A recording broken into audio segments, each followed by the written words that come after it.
Para cada operación militar, ya sea en ataque o en defensa, siempre hay un principio y un final. Para la sexta, que fue destruida en el Grupo de Ejército Sur y en Stalingrado, el ejército alemán, una gran unidad de élite de la Wehrmacht, cuyos soldados en su mayoría pertenecían a las generaciones de 1916 a 1922, había iniciado el ataque el 23 de agosto de 1942 con más de 1 millón de soldados. En verde se muestra el avance más lejano del Sexto Ejército, casi 6 meses después, el 2 de febrero de 1943, a menudo heridos, con uniformes desgastados, casi muertos de hambre y sed, sin municiones, además de estar a más de 3.000 kilómetros de Alemania y sin esperanza. Esperando un milagro militar, las últimas unidades destrozadas de 22 divisiones alemanas y 2 rumanas, con una fuerza de 330.000 soldados, tuvieron que rendirse y emprender la marcha hacia el cautiverio, de la cual solo unos pocos miles regresaron a casa. A esta catástrofe humana y militar le precedió, el 19 de noviembre de 1942, la operación soviética Urano, mostrada con flechas rojas contra el Sexto Ejército mostrado en verde claro y el Cuarto Ejército Panzer, así como contra los ejércitos rumanos aliados en los flancos de los ejércitos alemanes en naranja y los ejércitos italianos, verde oscuro. Esta operación comenzó el 23 de noviembre de 1942, lo que llevó al cerco de la gran ciudad de Stalingrado, situada a orillas del Volga. Sobre las principales razones de esta catástrofe, compartiré mis pensamientos en otro video. Este informe describe la última acción ofensiva de la Wehrmacht que, como parte de la Operación Hubertus, pretendía poner Stalingrado definitivamente bajo control alemán. Pero primero, una mirada a Múnich en ese entonces, ya que Adolf Hitler, el 8 de noviembre de 1942, durante su discurso anual en ese mes ante los llamados viejos combatientes, en el Löwenbräukeller de Múnich, dio un ejemplo de una enigmática traición a la patria, cuando alardeó ante sus compañeros de partido y el resto del mundo, anunciando la victoria alemana en Stalingrado. En su discurso, entre otras cosas, declaró: así que si el señor Stalin esperaba que atacáramos en el centro, yo no quería atacar en el centro. No solo por eso, porque tal vez el señor Stalin lo creía, sino porque ya no me importaba eso, sino que yo quería llegar al Volga, en un lugar específico, en una ciudad específica. Casualmente lleva el nombre del propio Stalin, pero no piense que por eso fui hacia allá. Podría llamarse de cualquier otra manera. Lo importante es que ahí hay un punto crucial. Ahí se interrumpe un tráfico de 30 millones de toneladas. De eso, casi 9 millones de toneladas corresponden al transporte de petróleo. Todo el trigo de esas enormes regiones de Ucrania y de la región del Kubán se reúne ahí para ser transportado hacia el norte.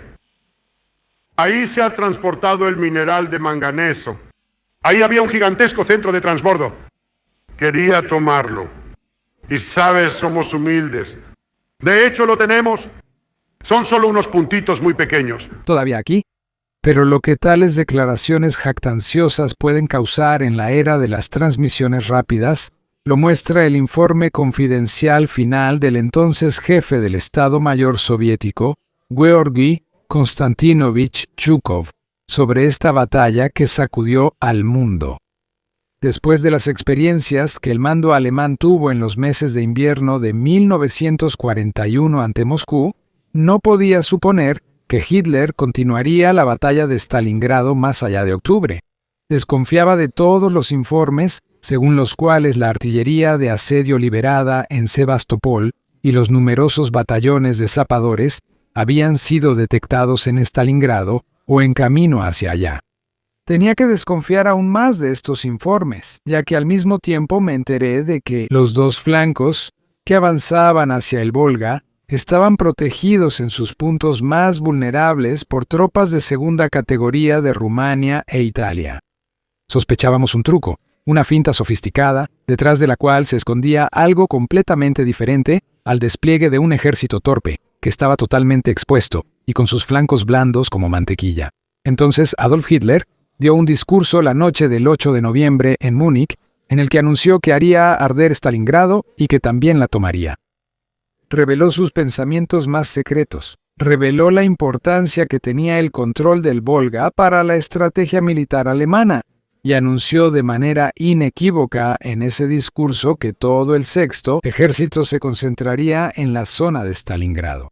Con eso, Hitler había sentenciado a muerte a 250.000 soldados alemanes, porque ahora podía, con calma y confianza, dejar que las fuerzas soviéticas se prepararan para el avance decisivo en ambos flancos, y así iniciar la batalla de Stalingrado, que marcó el punto de inflexión visible de la guerra y rompió la columna vertebral de la agresión alemana. Pasemos ahora al 23 de octubre de 1942. Ese viernes, a las 7 de la mañana, la 79ª retirada del frente del Don, la 79ª División de Infantería y el teniente general Richard Graf von Schwerin, junto con el reforzado Regimiento de Cazadores 54 de la Siena, la División de Cazadores atacaron el distrito industrial de Stalingrado. El complejo consistía en la acería Octubre Rojo que se muestra aquí, con 10 naves industriales que, al igual que la fábrica de tractores Cherchinsky y la fábrica de cañones Barricadas Rojas, ubicada al sur, habían sido fortificadas por zapadores del Ejército Rojo como si fueran fortalezas. Un día después lograron conquistar la acería, excepto la esquina sureste, donde se encontraba el pabellón 4, conocido como la Sala del Horno Martin. Sin embargo, las pérdidas también fueron considerables debido al gran número de francotiradores soviéticos para la mayoría de los integrantes de la 100, compuesta principalmente por austriacos. El Regimiento de Cazadores 54 de la División de Cazadores 100, compuesto por la mayoría de austriacos y comandado por el teniente coronel Franz Weller, sufrió pérdidas tan graves que ya no pudieron ser reemplazadas. En cambio, las pérdidas rusas se compensaban cada noche con nuevas fuerzas. Luego, a finales de octubre de 1942, el avance alemán en Stalingrado casi se había detenido por completo. A pesar de ello, después de semanas de combates duros y costosos, 9/10 partes de la ciudad habían caído en manos alemanas. Solo en la última parte de la zona industrial, en el norte de la ciudad, en las enormes fábricas, quedaban aún puntos clave de defensa del Ejército Rojo. Además, las unidades de la Wehrmacht, en la estepa entre el Volga y el Don, tenían que defenderse una y otra vez de peligrosos ataques rusos para aliviar la presión. Mientras tanto, en Stalingrado, el comandante del Sexto Ejército, el coronel general Friedrich Paulus, buscaba nuevas fuerzas para poder reanudar sus ataques. El 1 de noviembre, consultó con el comandante del Grupo de Ejércitos B, el coronel general Maximilian von Weichs, y con el coronel general Wolfram Freier von Richthofen, el comandante de la Cuarta Flota Aérea, sobre cómo tomar los últimos focos de resistencia del Ejército Rojo y cómo asegurar la ciudad en términos de personal y material antes de que el clima empeorara aún más. El clima húmedo y frío del otoño fue reemplazado casi de la noche a la mañana, a finales de octubre, por un clima invernal severo con temperaturas entre -20 y -30 grados Celsius, lo que dificultó tanto el suministro aéreo como los ataques aéreos debido a las tormentas invernales que ahora azotaban. En la reunión del 1 de noviembre, primero tomó la palabra el coronel general von Richthofen y les reprochó a los comandantes del ejército que no se podía continuar así con las ofensivas que se habían llevado a cabo hasta ahora. La artillería no dispara y la infantería ni siquiera aprovecha los bombardeos, así que los aviones ya lanzan bombas ya a distancia de granada de mano por delante de la infantería, que no hace nada. También se quejó de que, aunque siempre se les utilizaba de esa manera, ni la infantería alemana ni la artillería estaban entrenadas para librar combates urbanos y callejeros. En su lugar, había propuesto que, en vez de realizar ataques de infantería apoyados por tanques o cañones de asalto en paisajes de ruinas, se formaran pequeñas unidades móviles de asalto. Formar pequeñas unidades de tropas de asalto móviles que tendrían más éxito en ese terreno accidentado. Pero después de que el coronel general Paulus rechazó la propuesta del general de la Luftwaffe, von Richthofen se puso en contacto con su amigo, el jefe del Estado Mayor de la Luftwaffe en Berlín, el coronel general Hans Jeschonek. él debía convencer a Hitler de que la Sexta empleara pequeños grupos de asalto para destruir los últimos puestos soviéticos. De hecho, Hitler accedió y también lo mencionó en su discurso del 8 de noviembre. Ordenó que, en su opinión, los últimos ataques necesarios para la completa toma de Stalingrado se realizaran con pequeños grupos de asalto. Para ello, se acercaron 8 batallones de zapadores que estaban listos entre el 4 y el 6 de noviembre. Aquí en la imagen, el capitán Wilhelm Traub, comandante del batallón de zapadores 305, no muy lejos de la fábrica de cañones Barricadas Rojas. Traub está desaparecido desde el 5 de enero de 1943 Shetteuseno. Sin embargo, ya el traslado de los batallones de zapadores había estado asociado a grandes problemas debido al mal estado de las carreteras. A esto se sumaron las capacidades de transporte ferroviario cada vez más limitadas. Por eso, todos los batallones de zapadores tuvieron que ser transportados por vía aérea. La solicitud urgente del Sexto Ejército, desde el 19 de octubre, la solicitud urgente del Sexto Ejército al alto mando del Ejército, que desde el 19 de diciembre de 1941 estaba bajo el mando directo de Hitler, para traer refuerzos frescos en apoyo de los batallones de zapadores, fue rechazada. Y Paulus para el Sexto, el Ejército y von Weichs para el Grupo de Ejércitos B, habían solicitado el traslado de los 2 regimientos de infantería, 15 y 71 de la 29ª. La transferencia de la División de Infantería Motorizada fue rechazada, ya que era la única reserva del Cuarto Ejército aproximadamente. Ubicada a unos 10 kilómetros al noroeste del centro de Stalingrado, no querían quedarse completamente sin reservas. Tras la amarga constatación de que la gran unidad responsable de la operación de asalto de ingenieros, la 51ª, el 51 Cuerpo de Ejército, bajo el mando del general de artillería Walter Kurt von Seidnitz-Kurzbach, aquí a la izquierda junto al general Paulus, ya no podía contar con fuerzas de infantería frescas, así lo había determinado Paulus, que como cobertura de flanco y retaguardia de los ingenieros atacantes, se formarían grupos de combate de la 71, 79, 100, 295 y 350 y de la 398 División de Infantería, así como de la 14ª y 24ª. Debían formarse divisiones blindadas. Sin embargo, dado que la pérdida de verdaderos oficiales de infantería, suboficiales y tropas había alcanzado ya un nivel casi insostenible, muchos de estos llamados grupos de combate estaban formados únicamente por los restos de los regimientos de infantería, reducidos a cenizas, miembros de la Fuerza Aérea y el todavía relativamente gran número de soldados de los servicios de retaguardia, es decir, de las unidades administrativas y de abastecimiento del Ejército y la Fuerza Aérea. Tras la llegada del 8º Batallón de Ingenieros de Asalto, con una fuerza total de aproximadamente de 2.200 a 2.400 soldados, el general von Seidnitz-Kurzbach tenía al mayor Joseph Linden, asignado por el Batallón de Ingenieros 672. La imagen lo muestra más tarde como oficial de la Bundeswehr. El comandante de ingenieros del Sexto Ejército estaba subordinado al coronel Herbert Zell, comandante de ingenieros del Sexto Ejército. Luego, Linden recibió la orden de elaborar un plan de operaciones para eliminar definitivamente las cabezas de puentes soviéticas al oeste del Volga, en el centro de Stalingrado y en los complejos industriales del norte. Con esto, se suponía que se lograría finalmente la victoria alemana para que la ciudad pudiera ser asegurada antes de la llegada del invierno. Para apoyar a estos zapadores, que como se mencionó, por orden superior, estaban previstos más en pequeños grupos de asalto que en el marco de una compañía, junto con sus compañías de cobertura, el 28 de octubre. El 28 de octubre se entregaron los primeros 12 cañones de asalto de Infantería 33C y B. 6 de ellos fueron asignados a cada batallón de cañones de asalto. 6 fueron asignados a la batallón de cañones de asalto 177, bajo el mando del mayor Gerhard Bochum, y los otros 6 a la batallón de cañones de asalto 244, bajo el mando del teniente coronel Friedrich Grosskreutz. El armamento principal de estos cañones de asalto pesados era un cañón de infantería de 15 centímetros, montado sobre un chasis de asalto de un Panzerkampfwagen Seehau fuertemente blindado. Sin embargo, los 12 cañones de asalto de infantería fueron entregados sin los imprescindibles periscopios de tijera. El 11 de noviembre debía comenzar la última ofensiva decisiva en Stalingrado.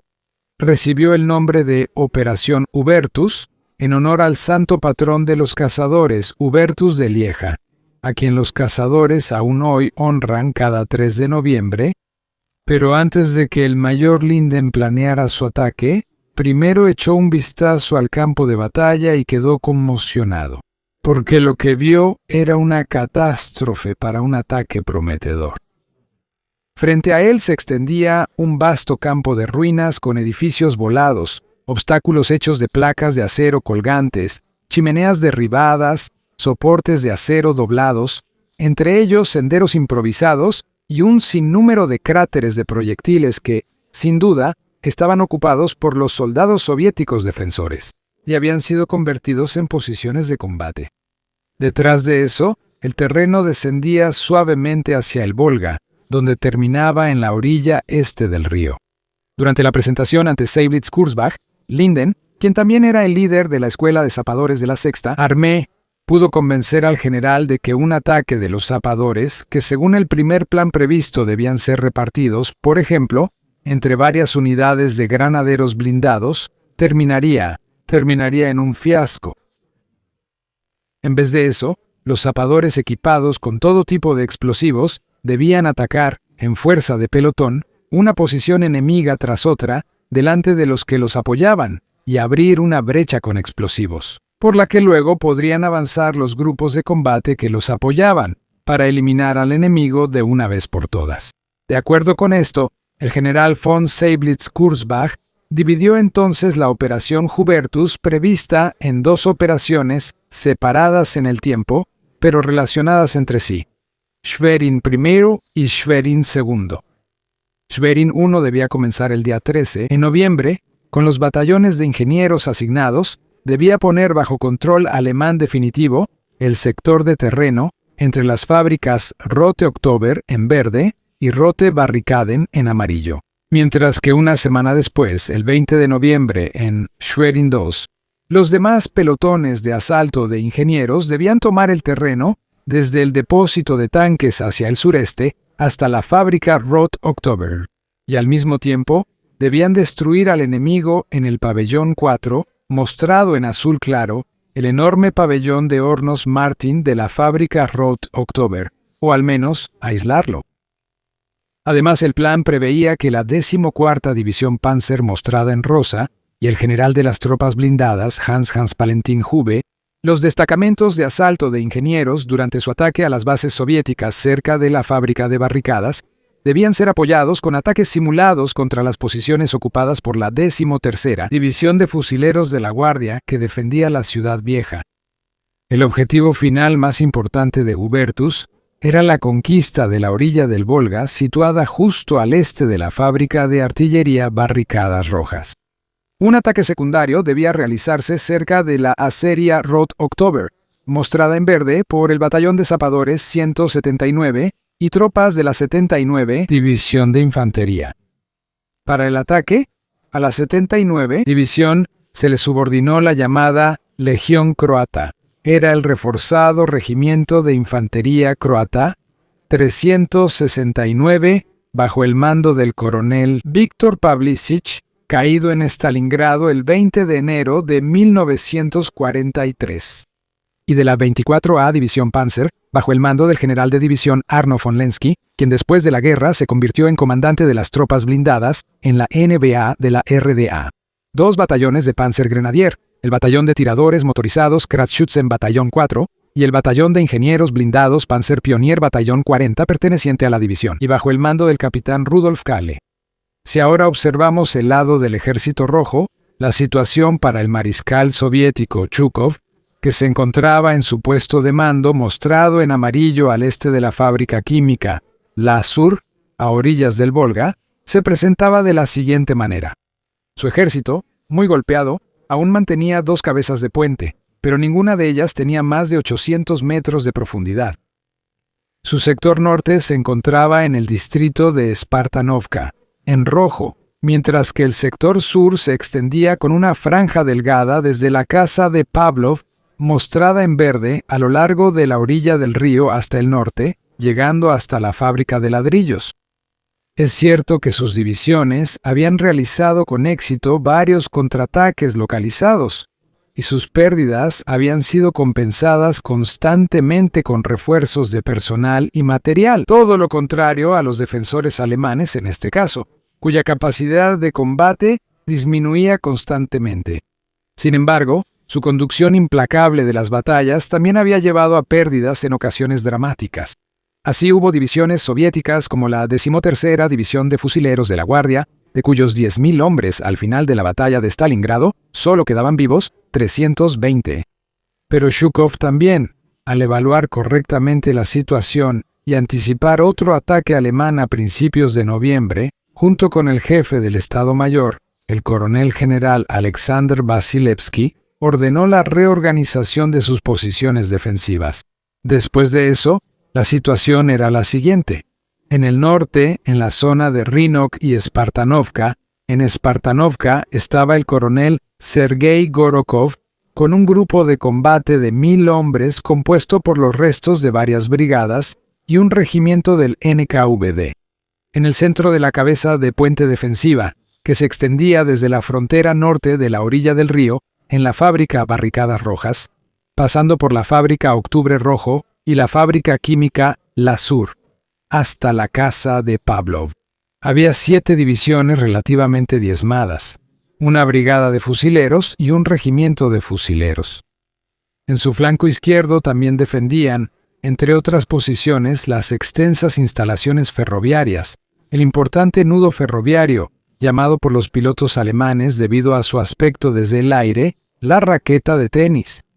Las reforzadas 45ª y 95ª División de Fusileros, la 39ª División de Fusileros de la Guardia y la 92ª Brigada de Fusileros, la 13ª y la 284ª. La 13ª y la 284ª División de Fusileros cubrían la colina Mamayev, ubicada al norte del centro de la ciudad, también llamada Altura 102.0, mientras que la 193ª División de Fusileros estaba en reserva y se utilizaba para la defensa de los transbordadores de suministro del Volga. Al fondo, se puede ver un transbordador incendiado por los alemanes. Luego, en la madrugada del día 9, con un frío helado de menos 18 grados, en noviembre, la artillería alemana comenzó la operación Hubertus con un intenso fuego de barrera frente a sus propias líneas.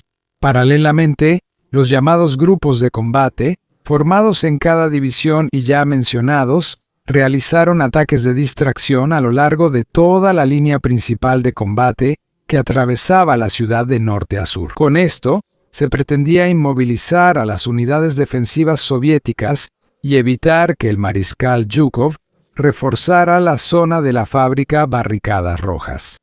Sin embargo, la artillería soviética respondió al bombardeo alemán con un fuego de artillería y mortero tan intenso que la infantería o las fuerzas de zapadores de ambos bandos no pudieron moverse hasta el final del fuego de barrera. Después de que disminuyó el bombardeo y tras un ataque de Stuka alrededor de las 6:30, que debido a lanzamientos cortos, también mató a varios soldados alemanes. Los zapadores de asalto, apoyados por infantería y tanques, comenzaron su ataque contra las posiciones soviéticas ocultas por todas partes, donde los grupos enemigos con fuego sostenido de ametralladora, cargas concentradas y lanzallamas, a veces a solo unos metros de distancia, se entrelazaron en combate cuerpo a cuerpo. Los francotiradores soviéticos, que disparaban especialmente contra oficiales y suboficiales alemanes, interrumpían así constantemente las cadenas de mando y la coordinación. A esto se sumó lo que los líderes de infantería experimentados en ataques habían advertido: el rápido consumo de municiones por parte de los zapadores debido al fuego intenso durante los asaltos. También, después de su asalto, no era raro que de repente se encontraran solos en las posiciones enemigas, ya que las unidades de apoyo, inexpertas y reunidas apresuradamente, o no avanzaban junto con ellos o, al recibir fuego, se quedaban a cubierto en el terreno de avance. Esto provocó que varios éxitos de los zapadores se vieran frustrados y luego tuvieran que luchar para regresar sufriendo grandes pérdidas. A pesar de eso, lograron avanzar hasta 600 metros del Volga, al sur de la fábrica de artillería Barricadas Rojas. La cabeza de puente, defendida por la 138ª División de Fusileros soviética, bajo el mando del coronel Iván Lyudnikov, estaba rodeada por 3 lados en la retaguardia. El Volga, que ahora se había reducido a solo 700 por 400 metros, resistió hasta la rendición del Sexto Ejército en la noche después de los sangrientos y despiadados combates cuerpo a cuerpo. A menudo, como en la Primera Guerra Mundial, durante los combates en las trincheras con granadas de mano, pistolas, palas afiladas, bayonetas y cuchillos, ambos bandos volvían a sus respectivas posiciones, sin municiones ni provisiones. Tanto las unidades soviéticas como las alemanas habían sufrido grandes pérdidas en la zona de las fábricas Barricadas Rojas y Octubre Rojo. Sin embargo, hasta el 30% de las fuerzas alemanas desplegadas no pudieron ser reemplazadas por falta de recursos. En general, este ataque parecía un fracaso.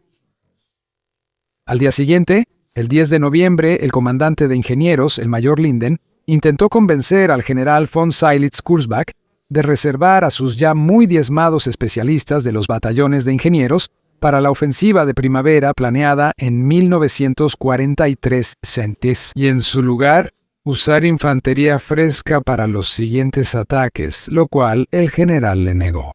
Más tarde ese día, las tropas alemanas lograron capturar la llamada Casa del Comisario, donde todos los defensores fueron asesinados con las llamadas cargas de demolición tipo mochila. El 11 de noviembre, a las 6:50 de la mañana, después de un intenso bombardeo de artillería y morteros alemanes, los zapadores atacaron de nuevo, apoyados por grupos de combate de 7 divisiones alemanas. Especialmente en el sector sur, en el hasta entonces aparentemente inexpugnable nave de hornos Martin de la acería Octubre Rojo, se libraron los combates más duros, la mayoría de ellos en combate cuerpo a cuerpo, hombre contra hombre. Pero ni siquiera con artillería y apoyo de Stuka, esta enorme construcción con su sistema subterráneo de túneles pudo ser tomada debido al constante flujo de suministros soviéticos. Tras sufrir más pérdidas graves, el comandante de la 79 responsable de este ataque, el comandante de la 79ª División de Infantería, el general de división Richard Graf von Schwerin, le ordenó al capitán Helmut Wells, del batallón de ingenieros 179 de la división, que con su batallón considerablemente reducido, asaltara una vez más el salón del horno Martín. Cuando Wells señaló las terribles pérdidas previas de su batallón a causa del fuego de ametralladoras y francotiradores, su comandante, que aún no había sido condecorado con la Cruz de Caballero de la Cruz de Hierro, le gritó, quien además había instalado su puesto de mando a 10 kilómetros del salón: «No necesito sus consejos, y le prohíbo que me dé lecciones. Si lo entiende de otra manera, mejor. Orden de la división. El 10 de noviembre atacará el Salón 4 y avanzará hasta el Volga. ¿Entendido?». Helmut Wells tuvo que cumplir la orden y fue hecho prisionero junto con el resto de su batallón de zapadores. Y el general mayor Richard von Schwerin, a finales de 1942, fue ascendido a teniente general, y junto con el Estado Mayor de la división, fue evacuado por aire en enero de 1943 para formar una nueva división. El comandante de ingenieros Wells escribió algo más tarde en cautiverio: «No puedo absolverme de la culpa de haber llevado a todo un batallón a su perdición. A pesar de todas las dudas, sí, incluso a pesar de saberlo mejor, al final siempre dije sí señor, cuando se trataba de cumplir órdenes poco realistas y lanzar a las compañías a combates con muchas bajas. Por supuesto, yo también estuve ahí cada vez que las cosas se ponían difíciles. Arriesgué el cuello igual que todos los demás, pero eso no es suficiente. Con eso, solo di un ejemplo que resultó mortal para 700 zapadores. Después de todo, logró posponer por un día, hasta el 11 de noviembre, el ataque que le habían ordenado de manera tan severa. Como único apoyo, se le había asignado el último batallón existente del regimiento croata 369, con una fuerza de 300 hombres. De acuerdo con su plan de operaciones, se formaron 4 grupos de asalto de 30 a 40 hombres cada uno, a los que debían seguir, a una distancia de 30 metros, tropas de seguridad y patrullas de seguridad. Equipamiento de los zapadores, metralletas, lanzallamas, granadas de mano, cargas concentradas, explosivos, granadas de humo y minas antipersonales. Cuando finalmente se lanzó el ataque en la madrugada, las fuerzas de zapadores, que estaban sobrecargadas por su equipo y aún así eran débiles, solo avanzaron 70 metros dentro del edificio, sufriendo nuevamente pérdidas muy elevadas. Al igual que el valiente batallón croata, que quedó bajo el fuego de ametralladoras y francotiradores soviéticos y que fue prácticamente aniquilado. Pero una vez más, el 12 de noviembre, las unidades alemanas completamente agotadas, que ahora estaban siendo bombardeadas casi las 24 horas por la artillería soviética, tuvieron que lanzarse al siguiente ataque.